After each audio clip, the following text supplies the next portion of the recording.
जो श्रीमान आफ्नी श्रीमतीको कुरा सुन्दैनन्, अरूको सल्लाहलाई मात्र सत्य ठान्छन्, उनीहरूले अनजानमै आफ्नै जीवनका सुन्दर क्षणहरू गुमाइरहेका हुन्छन्। श्रीमान श्रीमतीको सम्बन्ध केवल विवाहको कागज मात्र होइन, यो दुई आत्माको मिलन पनि हो।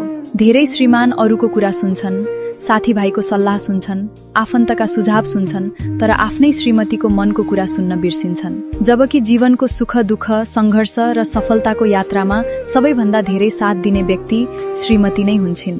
श्रीमानको लागि श्रीमती भनेकी पुलमुनिको खम्बा जस्तै हुन्छन्। श्रीमानलाई चरा जस्तै उड्न दिएर आफू भने सुगा जस्तै पिजडामा बसेकी हुन्छन्। श्रीमती केवल घरभित्रको एउटा सदस्य होइनन्, उनी परिवारको भावना हुन्, घरको आत्मा हुन्। जब घरका निर्णयहरू, भविष्यका सपनाहरू आदि इत्यादि कुराहरू आपसी समझदारीका साथ लिइन्छन् भने त्यहाँ सम्बन्धहरू अझ बलिया बन्छन्। अरूले तपाईको जीवनलाई बाहिरबाट मात्र देख्छन्, तर श्रीमतीले तपाईको खुशी, पीडा, सङ्घर्ष र सपना नजिकबाट बुझेकी हुन्छन्। त्यसैले श्रीमतीको विचारलाई बेवास्ता गर्नु भनेको आफ्नो जीवनको एउटा महत्त्वपूर्ण साथलाई बेवास्ता गर्नु जस्तै हो। सम्बन्ध त्यति बेला सुन्दर बन्छ जब दुवैले एक अर्कालाई सुन्ने, बुझ्ने र सम्मान गर्ने गर्छन्। प्रेम केवल माया व्यक्त गर्नुमा मात्र होइन, एक अर्काको विचारलाई महत्त्व दिनु पनि हो।